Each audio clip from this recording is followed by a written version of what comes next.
మనము పంచ కృష్ణారణ్య క్షేత్రములు 5 అనుకున్నాం.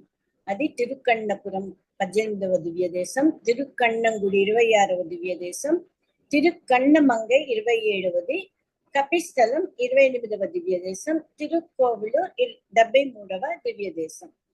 మనము తిరుక్కోవిలు గురించి, తిరుక్కన్నపురం గురించి తెలుసుకున్నాము. ఈ రోజు పంచ కృష్ణారణ్య క్షేత్రాలలో ఒకటైన కపిస్థలం గురించి తెలుసుకుంటాం. ఈ కపిస్థలం గురించి చెప్పాలంటే తిరుమలిసై ఆళ్వార్ అనే ఆయన పరమాత్మ తన హృదయంలో పవ్వళించి తనలోని మదము అంటే గర్వాన్ని, మాత్సర్యాన్ని, అహంకారాన్ని అంతా పోగొట్టినారు అని పొంగిపోతూ ఒకే ఒక పాసురం పాడి మంగళాశాసనం చేసిన ఊరిది. ఇక్కడ మూలవర్లు వచ్చి గజేంద్ర వరదన్ పెరుమాళ్, ఉత్సవమూర్తి వచ్చి ఆట్రాన్ కరై కண்ணన్ పెరుమాళ్, దిక్కు తూర్పు ముఖం, కోలం భుజగ శయనం, విమానం గగనాకృతి, క్షేత్రం కృష్ణారణ్య క్షేత్రం. ఇక్కడ గరుత్మంతుడికి, మొసలికి, హనుమంతుడికి పరమాత్మ ప్రత్యక్షమైనారు. కపిస్థలం ఎక్కడ ఉంది అంటే తిరువయ్యార్ పోయే రూట్ లో 2 మైళ్ళ దూరంలో ఉంది. ఇది చోళరాజులు వాళ్ళ రాజ్య పరిపాలన టైంలో 40 క్షేత్రాలని వాళ్ళు ఉద్ధరించినారు. అంటే 40 క్షేత్రాలని వాళ్ళు బాగా ఇంప్రూవ్ చేసినారు. దాంట్లో 9వది క్షేత్రం ఇది. 9th సెంచరీలో కట్టబడిన గుడి ఇది. ఇక్కడ కవులు ఎక్కువగా ఉండేదాని వల్ల, కవిత్వం రాసే కవులు ఎక్కువగా ఉండిన దాని వల్ల దీనికి కవిస్థలం అనేసి పేరు. ఇంకొక కారణం వచ్చి హనుమంతుడు త్రేతాయుగం తర్వాత 300 సంవత్సరాలు తపస్సు చేసి పరమాత్మను తిరిగి గజేంద్రవరుడుగా చూడాలని కోరినప్పుడు ఏనుగుని రక్షించే మరి పరమాత్మ ప్రత్యక్షమైనారు. మరలా ఇంకొకసారి చేసినారు ఈయన కోసం. అటువంటి క్షేత్రంలో ప్రత్యక్షమైన దాని వల్ల ఎవరికి ప్రత్యక్షమైనారు? హనుమంతుడికి. హనుమంతుడు అంటే కోతి అంటే కపి అనేసి అంటారు, వానరుడు అనేసి అంటారు. వానరుడికి కపి అనే పేరు ఉండేదాని వల్ల దీనికి కపిస్థలం అనే ఇంకొక పేరు కూడా ఉండాలి. సరే, గజేంద్రుడు కథ మనకు తెలిసిందే, అయితే క్లుప్తంగా చెప్తాను. దృష్టద్యుమ్న మహారాజు పరమాత్మని ధ్యానం చేసుకుంటా ఉండి అగస్త్య మహాముని ఆయన పక్కగా పోయేది గమనించలేదు.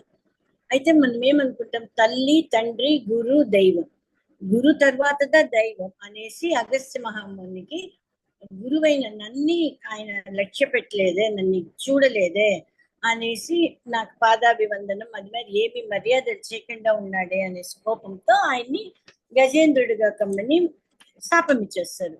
గజేంద్రుడు చాలా వేడుకుంటాడు, ఎట్లా నాకు శాప విమోచనము అనేసి అంటే పరమాత్మ వచ్చి నీకు శాప విమోచనం చేస్తారు. అయితే దానికి ముందు మొసలి నీ కాళ్ళని పట్టుకుంటుంది, అప్పుడు నువ్వు పరమాత్మని స్తుతిస్తూ నీకు శాప విమోచనం కలుగుతుంది అంటారు. ఇంకొక పక్క కుహు అనే గంధర్వుడు భార్యతో జలకాలాడుతూ ఉంటారు. జలకాలాడేటప్పుడు అంటే స్నానం చేస్తూ ఉంటాడు ఒక నదిలో. అప్పుడు కశ్యప మహర్షి వచ్చి ఆయన కాలకృత్యాలు సంధ్యావందనం చేసుకుందని కానీ నదిలో దిగినప్పుడు ఈయన ఏం చేస్తారు, ఈ గంధర్వుడు, ఊహు అనే గంధర్వుడు ఆయన కాళ్ళని ఊరికి తమాషగా సరదాగా పట్టి ఈడుస్తాడు. అప్పుడు కశ్యప మహర్షికి కోపం వచ్చి శాపం చేసేస్తాడు, ముసలిగా అయిపోయి నువ్వు అనేసి ఉంటాడు.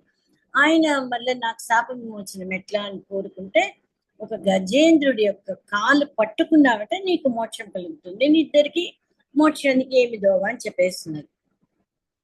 ఒకరోజు ఏనుగా ఈ గజేంద్రుడు నీళ్ళల్లో ఒక తామర పువ్వు కొయ్యాలని పోయినప్పుడు ముసలి పట్టుకొని వస్తుంది. ఆయన 1000 సంవత్సరాలు ఆ తామర పువ్వును పెట్టుకొని పరమాత్మని స్తుతిస్తా ఉన్నారు. ఎట్లా స్తుతించినారంటే ఆది మూలమే అనేసి స్తుతించినారు. ఆది మూలమే అని ఆయన స్తుతించిన దాని వల్ల, ప్రార్థించిన దాని వల్ల అక్కడ ఉండే పరమాత్మకు ఆది మూలుడు అనే పేరు కూడా వచ్చింది. సరే, అయితే ఈ గజేంద్ర మోక్షము జరిగిన స్థలం ఏది అనేసి అంటే కరెక్ట్ గా జరిగిన, ఇక్కడ వచ్చి సెకండ్ టైం దాన్ని చేసినారు.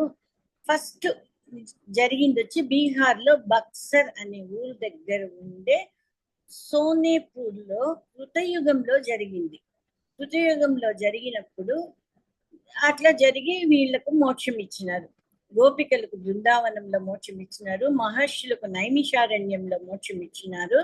అట్లే గజేంద్రుడికి మొసలికి సోనేపూర్ లో పరమాత్మ మోక్షం ఇచ్చినారు. పరమాత్మ ఈ కావేరి నది ఒడ్డుగా ఉంది ఈ గుడి. అక్కడ భక్తుల కొరకు ఎదురు చూస్తున్నట్లుగా భుజగ సైనంలో పండుకొని ఉంటారంట. ఆయన ఎదురు చూసే మధ్యేదో ఉంటుందంట. అట్లా ఎదురు చూస్తూ ఉండేది ఒక విశేషం. తిరుమలసై ఆళ్వారు ఇక్కడ ఒక పాశ్రం పాడినాము చెప్పినాం కదా, అది ఏమింటే கூற்றமும் சாரா கொடுவினை சாரா தீ மாற்றமும் சாரா ஆற்றங்கரை கிடக்கும் கண்ணன் கடல் கிடக்கும் మాయన్ ఉరే కిడత్తు ఉళ్ళత్తు ఎనక్కు అనేసి పాశ్రం సేవించినారు. దానికి ఏమర్థం అంటే, కూట్రముం సారా అంటే యమ భయం ఉండదు, కొడు వినై సారా అంటే పాపాల దగ్గరికి రాదు, తీ ముట్రముం సారా అంటే అపవాదాలు చెడు అదంతా ఏది రాదు, ఆట్రంగరే కిడక్కుం కണ്ണన్ అంటే నది ఒడ్డున భుజగ సైనంలో ఉండేవాడా అనేసి, అందువలన ఆ ఉత్సవర్లకు కూడా ఈ పేరే వచ్చేస్తుంది. కడల్ కిడక్కు మాయన్ అంటే క్షీర సముద్రంలో పండుకుని ఉండేవాడా, సైనించి ఉండేవాడా. ఉరై కిడత్తు ఉళ్ళత్తు ఎనకు ఆయన చెప్పిన చరమ శ్లోకం నా మదమాశ్చర్యాన్ని పోగొట్టింది. అది ఏం ఆ చరమ శ్లోకం అంటే, సర్వధర్మాన్ పరిత్యజ్య మామేకం శరణం రజ అహం తా సర్వ పాపేభ్యః మోక్షయిష్యామి మా శుచః అంటే ఏమర్థం, అన్ని ధర్మాలని వదిలేసి నన్ని మాత్రం శరణు పొందిటం అంటే నీకు నేను మోక్షం ఇస్తాను అని పరమాత్మ చెప్పిన చరమ శ్లోకాన్ని ఆయన తిరుమలసై ఆళ్వార్ తలుచుకొని సంతోషంతో ఈ పాశ్రాన్ని చెప్పినారు అనేసి చెప్తారు. సరే, ఈ కథంతా వింటే మనకేమి గుర్తొస్తుంది, ఏం మనం గ్రహించాలా అంటే, పరమాత్మ 6 జ్ఞానాలు ఉండే మానవుడి మాదిరియే మృగాలను, విష మృగమైన మొసలికి మోక్షాన్నిచ్చి కరుణమూర్తి. కదలని, ప్రాకే, ఎగిరే, నడిచే అంటే ఊర్వన, పరప్పన, ఇరుప్పన, నడప్పన అన్ని జీవులకు రక్షణ ఇచ్చేవాడు మనం అర్థం చేసుకోవచ్చు. మానవులకు ఆయన మోక్షాన్ని ఇస్తాడు అనేది లేదు. చిన్న క్రీటకాలు ఉంటే కూడా వాటికి రక్షణ ఇయ్యగలడు అనేది మనము తెలుసుకోవాల. ఆది మూలమే అని గజేంద్రుడు పిలిస్తే వచ్చినాడు. ద్రౌపది వస్త్రాపహరణంలో గోవిందా అని చేతులెత్తి పిలవగా వచ్చి రక్షించినాడు. దీన్ని బట్టి మనకి ఏం తెలుస్తుంది, నామానికి చాలా బలం ఉంది అనేసి మనకు తెలుస్తుంది. ఈ కలియుగంలో నామ సంకీర్తనమే మనల్ని కాపాడుతుంది అనేసి చెప్తారు. నారాయణ అనే ఒక్క శబ్దమే మనల్ని కాపాడగలుగుతుంది. కాబట్టి మనము ఆ నామాన్ని మనము జపిస్తూ ఉండల్లా. తర్వాత ఈ కపిస్థలమునందున్న గజేంద్రవర్ధుని దర్శించి తరిద్దాం. అవకాశం ఉండేవాళ్ళు నేరుగా పోయి దర్శిస్తాం, లేని వాళ్ళు మానసిక దర్శనం చేసుకొని ధన్యులవుదాం. 14th chapter 6th శ్లోకం. తత్ర సత్వం నిర్మలత్వాత్ ప్రకాశకమనామయం సుఖసంగేన బధ్నాతి జ్ఞానసంగేన చానఘ.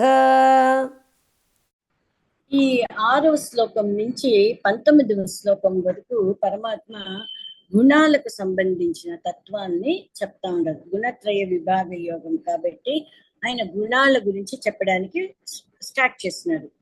ఎందుకు మనం గుణాల గురించి తెలుసుకోవాలా అంటే, ఏదైనా ఒక విషయం గురించి తెలుసుకుంటేదా అది దానిలో నుంచి ఎట్లా మనం బయటపడేది. ఎందుకంటే ఈ గుణాలంతా మనల్ని బంధిస్తా ఉంది అనేసి పరమాత్మ చెప్తానే ఉండారు. కాబట్టి ఈ గుణాల నుంచి మనం బయటపడాలా అంటే ఈ గుణాల గురించి మనం పూర్తిగా తెలుసుకోవాలా అనేసి వివరంగా చెప్పనారంభించినారు. ఈ శ్లోకంలో పరమాత్మ చెప్తారు, 3 గుణాలు ఉంది. అయితే ఆ సత్వం, రజస్సు, తమస్సు అనేసి 3 గుణాలు ఉంది. ఆ మూడిట్లో సత్వగుణం వచ్చి నిర్మలమైనది, ప్రకాశమైనది, రహితంగా ఉంటుంది. అది సుఖము జ్ఞానము ఎందు మనకు ఆసక్తిని జీవుడికి కలిగించి జీవుణ్ణి బంధిస్తుంది అనేసి ఈ శ్లోకంలో చెప్తా ఉన్నారు. Word by word meaning. First line లో తత్ర సత్వం నిర్మలత్వాత్ ప్రకాశకమనామయం అంటే తత్ర అంటే మూడు గుణాలలో సత్వం సత్వగుణము, నిర్మలత్వాత్ స్వచ్ఛమైనది అంటే ప్యూర్ అనేసి, ప్రకాశకం అంటే ప్రకాశాన్ని కలగజేస్తుంది, అనామయం అంటే దుఃఖాన్ని పోగొట్టుతుంది, సుఖ సంగేన సుఖం సాంగత్యంతో, జ్ఞాన సంగేన ఆసక్తి జ్ఞానంపైకి ఉండే ఆసక్తి వలన, బద్నాతి జీవుణ్ణి బంధింపచేస్తుంది. ఎవరికి చెప్తా ఉండారు? చానగా అంటే పాపరహితుడైన ఓ అర్జున, ఈ ఈ సత్వగుణం వచ్చి నిర్మలమైనది, ప్రకాశకం కలిగించేది, దుఃఖాలని పోగొట్టేది, సుఖం మీద జ్ఞానం మీద కోరికల్ని కలిగించి జీవుణ్ణి బంధింపజేస్తుంది అనేసి ఈ సత్వగుణం గురించి చెప్తారు. మనం 3 గుణాల్లో సత్వగుణం చాలా మంచిది అనుకుంటాం. అయితే ఈ త్రిగుణాలను అతీతమైపోయి ఉండాల, అన్నిటినీ జయించి ఏ గుణము లేకుండా ఉండేవాడుగా మోక్షం పొందే దారికి పోగలుగుతాడు అనేసి. సరే, ఈ సత్వగుణం మిగతా గుణాలకైనా నిర్మలమైనది, ఎంత గొప్ప గుణమైనా జీవుని బంధించేస్తుంది. ఇది ప్రకాశకం వలన ఆత్మ సరిగ్గా కనబడుతుంది, ప్రతిబింబం సరిగ్గా కనబడుతుంది. ఇప్పుడు గాజు ముక్కలో సూర్యుడి ప్రతిబింబం కనిపించే మాదిరి నిర్మలమైన సత్వగుణములో చైతన్యం కనబడుతుంది. ఆమయం అన్నాం కదా, ఆమయం అంటే దుఃఖం, అనామయం అనేసి అంటుంది. అనామయం అంటే దుఃఖం లేకుండా ఈ సత్వగుణం కలిగిస్తుంది. సుఖాన్ని తెచ్చిచ్చే గుణం, మనశ్చాంచల్యం, ఇది చేస్తామా ఇది చేయకూడదు అన్నారు లేకుండా స్థిరంగా ఉంటాడు. ఆ మన చాంచల్యం లేకపోయే దానివల్ల అతడు సుఖంగా ఉండగలుగుతాడు, స్థిరంగా ఉండగలుగుతాడు, వైరాగ్యంతో ఉండగలుగుతాడు. ఎందుకు ఇప్పుడు ఇది చేస్తామా అది వద్దా అది అనే మూగిసలాట్నే వాడిలో ఉండదు, వాడు వైరాగ్యంగా ఉంటాడు, ఉపరతిలో ఉంటాడు. ఉపరతి అంటే ఇంద్రియాలంతా వెనక్కు తీసుకొని వచ్చే శక్తి ఉంది అతనికి, దాన్ని పరిగెత్తిపోకుండా ఆపగలుగుతాడు. అదిదా స్థిరమైన బుద్ధి కలిగి ఉంటాడు. ఆ స్థిరమైన బుద్ధి కలిగి ఉంటే తప్పకుండా దుఃఖాలు ఉండదు అనేసి సత్వగుణం గురించి చెప్తా ఉంటారు. నిర్మలత్వాత్తుగా ఉంటాడు. ఇది చాలా నిర్మలంగా ఉంటుంది, ట్రాన్స్పరెంట్ గా ఉంటుంది, ప్రతిబింబం కనబడే మాదిరి ఉంటుంది. పరమాత్మ పదే పదే మనకు చెప్తానే ఉండారు.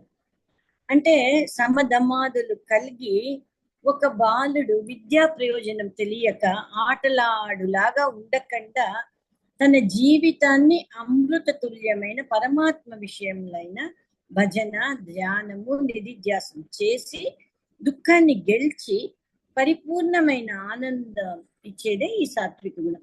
అంటే ఒక చిన్న పిల్లకాయ మరి ఆడుకుంటా ఉండే దాంట్లో మనసును పోనిచ్చకుండా సమధమాదులు మనో నిగ్రహం, ఇంద్రియ నిగ్రహం రెండు కలిగి ఉండి అతడు భజన, ధ్యానము, నిధిధ్యాసము, సత్సంగాలలో ఉండేవాడు తప్పకుండా ఈ గుణాలన్నింటినీ గెలిచి ఉండగలుగుతాడు అనేసి చెప్తా ఉంటారు.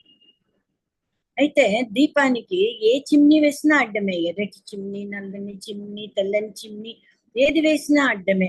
నల్లని చిమ్నీలో శుద్ధంగా ఏమీ కనబడదు, ఎర్రటి చిమ్నీలో కొంచెం వెలుగు కనబడుతుంది, తెల్లటి చిమ్ని వీటికన్నా మేలే గాని అది కూడా అడ్డందా. కాబట్టి సత్వగుణము తెల్లని చిమ్ని దీపానికి తెల్లని చిమ్ని వేసిన మాదిరి అయితే అది కూడా అడ్డం, కాబట్టి దాన్ని కూడా మనము తొలగించుకోగలరా అనేసి అంటారు. ఇది ఎట్లా, ఈ సత్వగుణం ఎట్లా బంధించేస్తుంది అంటే సుఖం కలిగేటప్పుడు ఆహా ఎంత బాగుంది ఈ సుఖం అనేసి జీవాత్మ ఆ సుఖంలో మునిగిపోతాడు. అట్లా ఒక రకంగా బంధిస్తుంది. మళ్ళీ జీవన్ ముక్తికి కావాల్సింది జ్ఞానం తెలుసుకుంటాము అనేసి ఆసక్తిలో అతడు మునిగిపోయి అది కూడా అతన్ని బంధించేస్తుంది. అయితే ఈ జ్ఞానం కలిగించల్లా అనే మెట్లని ఎక్కుతా ఈ సత్వగుణాన్ని జయించి చిన్న చిన్న మెట్లు ఎక్కి పరమాత్మని చేరవలసిందిగా మనం చేయవలసిన పని. కాబట్టి మనము ఈ శ్లోకంలో సత్వగుణం గురించి చెప్పినారు. అయితే దీన్ని శ్రద్ధగా అర్థం చేసుకుని దీన్ని ఎట్లా జయించల్లా, పరమాత్మ కృపతో ఎట్లా జయించల్లా అనేది మనము తెలుసుకోవాలని ప్రార్థిస్తాను. 14th chapter 7th slokam. Rajo ragatmakam vidhi trishna sanga samudbhavam tannibadhnati kaunteya karma sangena dehinam.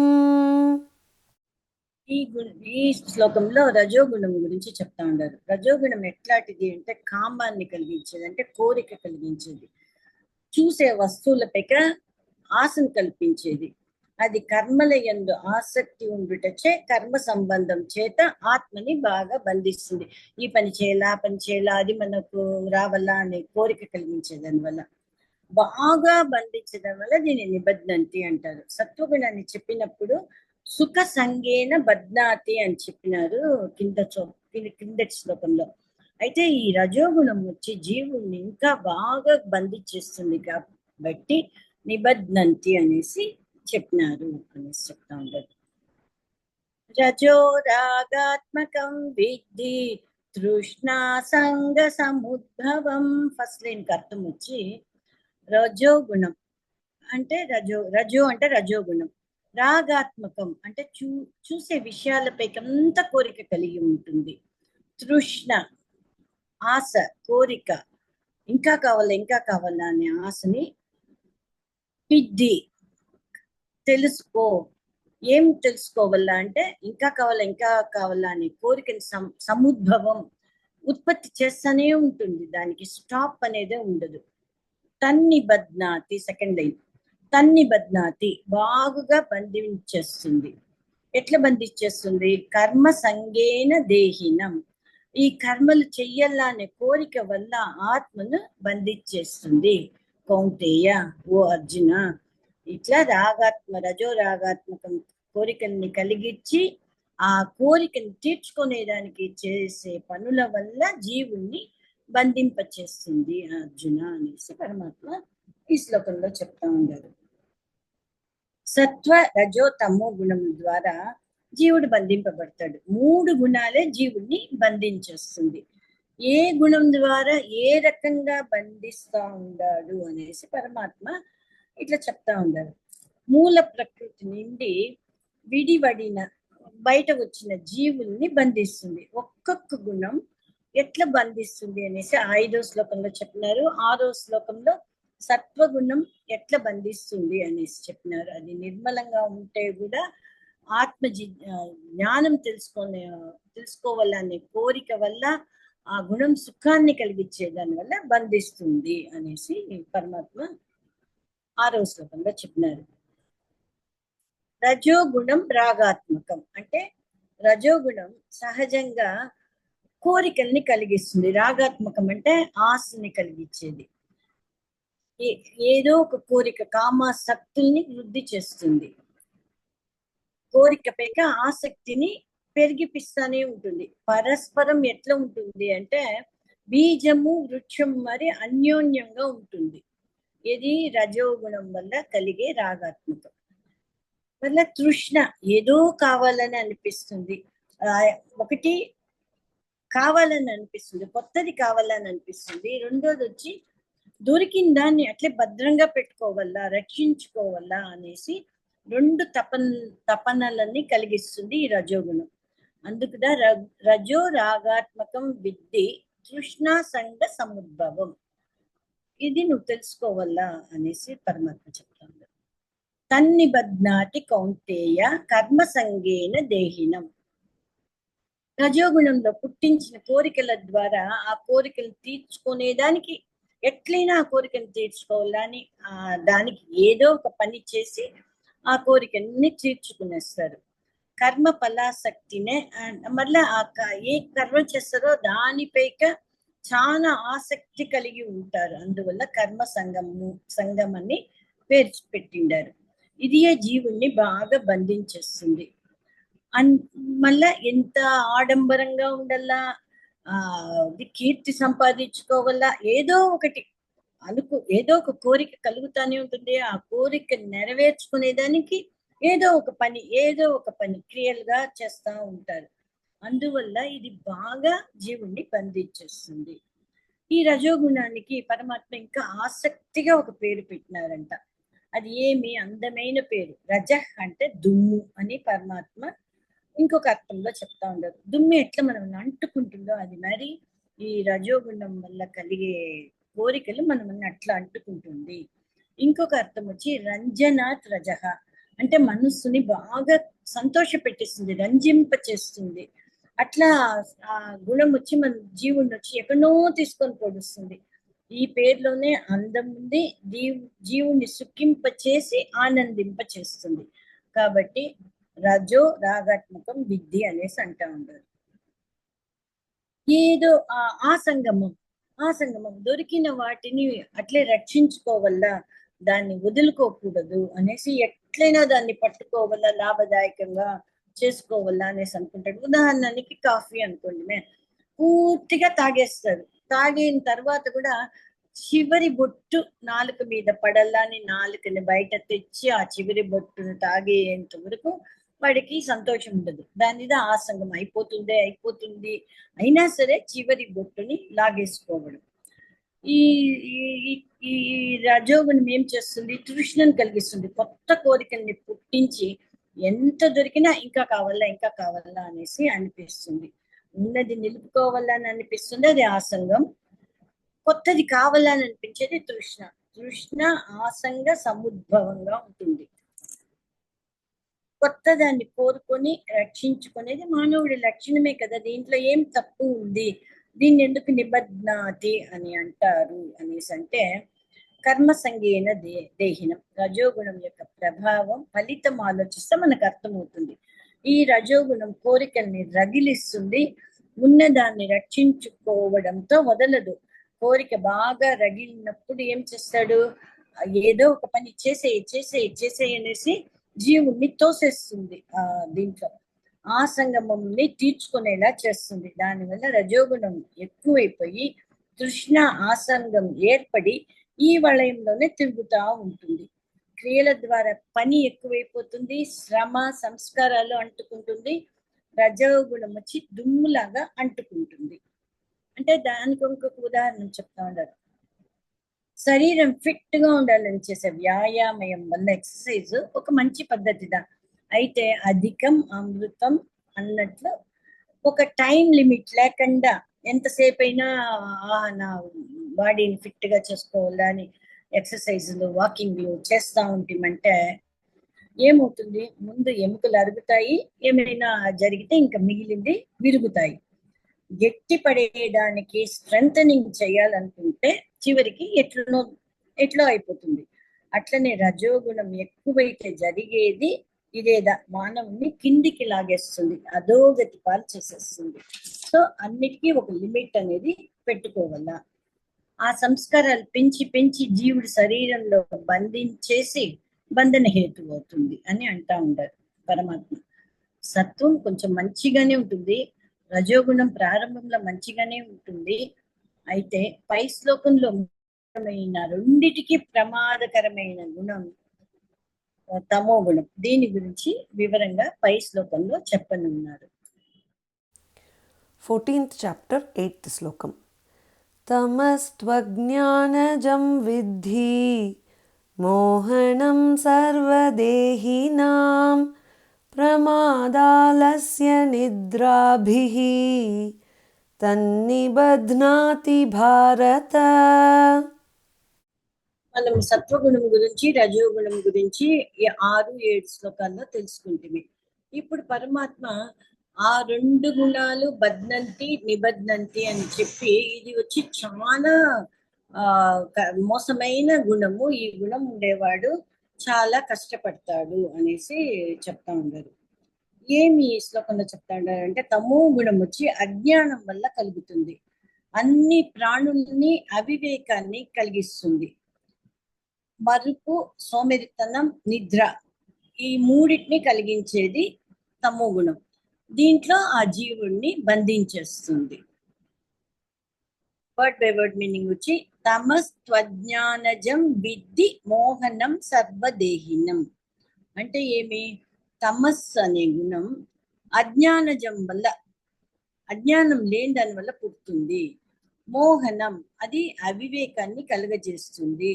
దేంట్లో? సర్వదేహినం, ప్రతి ప్రాణిలోను, సమస్త ప్రాణుల్లోనూ అవివేకాన్ని కలుగజేస్తుంది.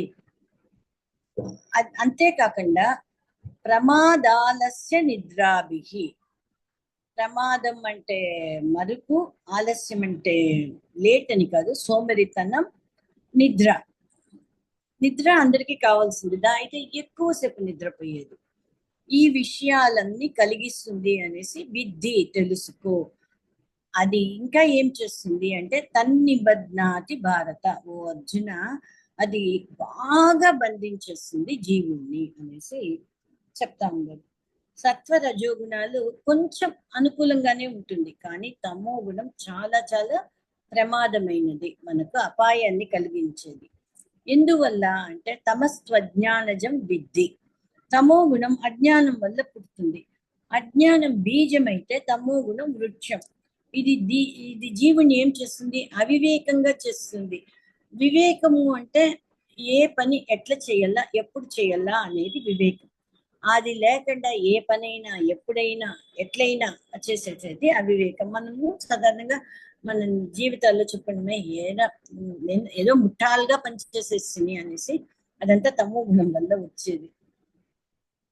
నల్లటి గాజు చిమ్నీని దీపానికి పెడితే వెలుగు రాదు. చిమ్నీ అంటే గాజుతో చేసిన ఒక వస్తువు, దాన్ని దీపం పెడితే అది వెలుగు రాదు. అట్లే తమో గుణము చుట్టబడి ఆవృతమై ఉంటుంది, అంటే చుట్టుకొని ఉంటుంది. వివేకులు వచ్చి ఆత్మజ్ఞానాన్ని పొందిన ముముక్షువులు దీన్ని పూర్తిగా తమ తీవ్ర ప్రయత్నం వల్ల తప్పించుకోగలుగుతారు. అంటే అన్ని విషయాలు తెలుసుకున్న వాళ్ళు, జ్ఞానము, నిధిధ్యాసము, ధారణ, అన్ని విషయాలు తెలుసుకొని సిద్ధులు, ధ్యానంలో వాళ్ళు సిద్ధి పొందిన వారు దీంట్లో నుంచి తప్పించుకోగలుగుతారు.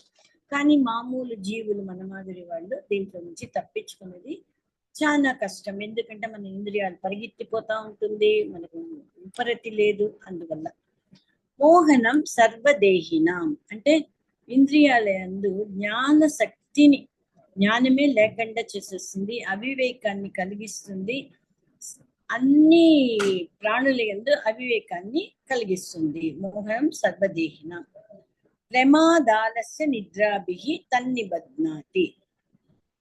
ఈ తమో గుణం ఏం చేస్తుంది? సోమరితనం, మరుపు, నిద్ర, ప్రమాదము, ఆలస్యము, నిద్రని కలిగించి జీవుణ్ణి బంధించేస్తుంది. ఇవి 3 దోషాలే. తమస్తు అనేసి పరమాత్మ అందుగా చెప్తారు, ఇదంతా చాలా ప్రమాదకరమైనది, దీన్ని తక్కువగా మనం అంచనా వేయకూడదు. సత్వం జాగ్రత్తగా ఉండాలా, రజస్సు ఇంకొంచెం జాగ్రత్తగా ఉండాలా, తమస్సు వచ్చి అతి జాగ్రత్తగా ఉండాలా. అందువల్ల పరమాత్మ దీన్ని తమస్తు అనేసి ప్రారంభించినారు. తమస్సుకు 2 శక్తులు ఉంది. అదేమంటే విక్షేప శక్తి, ఆవరణ శక్తి. విక్షేప శక్తి ఏం చేస్తుంది? కొత్త పనినో, వస్తువునో, భావాన్నో కలిగించే శక్తి దీనికి. ఆవరణ శక్తికి ఏముంటుంది? ఉండేదాన్ని కప్పేసే శక్తి, లోపల ఉండే తత్వాన్ని కప్పివేసేస్తుంది. విక్షేప శక్తి సత్వగుణంలో కూడా ఉంటుంది, అంటే ఏదో ఒక జ్ఞానం కలుగల్ల అనే భావాల దాంట్లో కూడా ఉంటుంది. అయితే తమో గుణంలో అన్నిటినీ సరిగ్గా కనబడనీయకుండా మూసేస్తుంది. అందువల్ల మనం తమో గుణం గురించి కొంచెం సీరియస్ గా తీసుకోవాల. ఇది జ్ఞానానికి పూర్తిగా విరోధి. అజ్ఞానజం విద్ధి అని తెలుసుకో అన్నారు కదా, అజ్ఞానం వల్ల పుడుతుంది ఇది. ఇతర గుణాలు అనుకూలంగా ఉంటే వెలుపలికి తెస్తుంది, లేకుంటే వాటిని కూడా కప్పేస్తుంది. కాబట్టి ఎక్కువ జాగ్రత్తగా ఉండాలా. ఈ గుణం చాలా అపాయమైనది. అందువల్లనే ఈ గుణాన్ని అజ్ఞానజం సర్వవిద్ధినాం అనేసి అంటూ ఉంటారు. ఇది అన్ని ప్రాణుల్ని అవివేకంలో ముంచేస్తుంది. వీడు వాడు అనే భేదం లేకుండా ముంచేస్తుంది. ప్రమాద ఏం చేస్తుంది? ఇది వివేక సామర్థ్యం లేకుండా ఏ పని ఎట్ట చేయాలని తెలుసుకోకుండా అవివేకంతో ఏదో ఒక పిచ్చి పనులు చేస్తా ఉండేది. ఆ పిచ్చి పనులలో ధనాన్ని సంపాదించుకోవాలా అనే దాంట్లో కోరికలు కలిగి మన జీవితం నీటి బుడగ మాదిరిగా మన జీవితం. అంటే ఎప్పుడో మనకు మరణం తథ్యం. ఆ విషయాన్ని కూడా తెలుసుకోకుండా మనకు మరణం వస్తుంది. మనం ధనం సంపాదించేదాని వల్ల మన బిడ్డలకు ఉపయోగపడుతుంది అంటే వాళ్ళకు కూడా మరణం ఉంది. ఆ విషయాన్ని తెలుసుకొని ఆధ్యాత్మిక విషయాల్లో వాళ్ళు ఆసక్తిగా చూపిరు. దాంట్లో ఇంట్రెస్టే ఉండదు వాళ్ళకు. ఏదో ఒక పనులు చేసేద్దా వాళ్ళ పని. ఆలస్యం అంటే లేట్ అని కాదు, అలసత్వం కాదు, బద్ధకం, సోంబేరులుగా ఉండేది. ఈ సోంబేరిగా ఉండే దాంట్లో వాళ్ళు ఏమనుకుంటారు, ఈ బద్ధకంలో ఉంటే చాలా సుఖం ఉంది అనేసి నమ్మి ఆ బద్ధకంలో ఉంటారు. ఎక్కువగా చురుకుగా లేకుండా, ఇప్పుడు సత్వగుణంలో ఉండేవాడు చురుకుగా ఉంటాడు. అయితే వీళ్ళు ఏం చేస్తారు, అవసరానికి మించి నిద్రపోయేది, ఉదయం లేట్గా లేసేది అనేది వీళ్ళకు అలవాటు అవుతుంది. ఈ విషయాన్ని చెప్పేదానికి, 3 గుణాల గురించి చెప్పేదానికి ఒక శ్లోకం. ఆలస్యం యది న భవేత్ జగత్యనర్థః నకో న స్యాద్ బహిదళికో బహుశ్రుతో వా ఆలస్యాద్మవని పరిపూర్ణ ధరసుభ నిర్ధనైశ్చ. అంటే ఈ శ్లోకం అనేది ఏమర్థం అంటే, ఆలస్యము బద్ధకము అది 2 అనర్థాలను తెచ్చిపెట్టేది. ఆ 2 ఈ లోకంలో లేకపోతే కోనస్యో బహుధనికో బహుశ్రుతావా అనే మాదిరి ధనము విద్య ఉండి బాగా ఉంటారు. చదువు లేకుండా ఉండేది లేకుండా ఉండదు, ధనం లేకుండా ఉండేది ఉండదు. ఎప్పుడు అంటే ఈ సోమరితనం, నిద్ర ఇదంతా లేకుండా ఉండేవాడు దీన్ని పొందగలుగుతాడు. ఆలస్యాన్ని గెలవగలిగినాడంటే అందరూ ధనికులు అవుతారు, విద్యావంతులు అవుతారు. బద్ధకం వలన ఈ లోకంలో నర పశువులు నిర్ధనులు. నర పశువులు ఎందుకంటారంటే వాడు ఏ పని సరి అయిన పని చేయడు కాబట్టి వాడు నర పశువులు అనేసి అంటారు. నిర్ధనులు అంటే ధనం లేకుండా ఉండిపోతారు. కాబట్టి ఈ తమో గుణం వల్ల కలిగే బద్ధకాన్ని మనం పోగొట్టుకుని మనము చిన్న చిన్న ప్రయత్నాలు చెయ్యాలా అనేసి పరమాత్మ చెప్తా ఉండదు. ఈ కుప్ప విశ్వనాథ శర్మ అనే ఆయన మనకు మానసిక గురువు. ఆయన చదువుకునేదానికి పోయినప్పుడు 2వ రోజే వాళ్ళ గురువు కోడ సుబ్రహ్మణ్యం గారు ఈ విషయాన్ని చెప్పినారంట. అప్పుడు ఆయనకి ఏమిరా ఈ శ్లోకం యొక్క అర్థం తెలియదు, అయితే ఇప్పుడు ఆయనకు తెలిసి మనకు ఉపదేశాలు చేసే మాదిరి ఉండారు ఆయన. నిద్ర వచ్చి మానవుని ముంచేస్తుంది, బద్ధకము అదేదా 2 మానవుని ముంచేస్తుంది. సత్వగుణం జ్ఞాన సంగేన సుఖ సంగేన అని కట్టేస్తుంది. రజోగుణం ఏదో ఒక పని చెయ్యి అని చెప్పేసి కట్టిపడేస్తుంది. తమో గుణం ప్రమాదము, ఈ సోమరితనం, మరుపు, నిద్ర అనే వాటి వల్ల కట్టేస్తుంది. ఇట్లా 3 గుణాలు పరిచయం చేసిన పరమాత్మ పై శ్లోకంలో ఈ 3 గుణాల గురించి ఇంకా వివరంగా చెప్పనున్నాడు.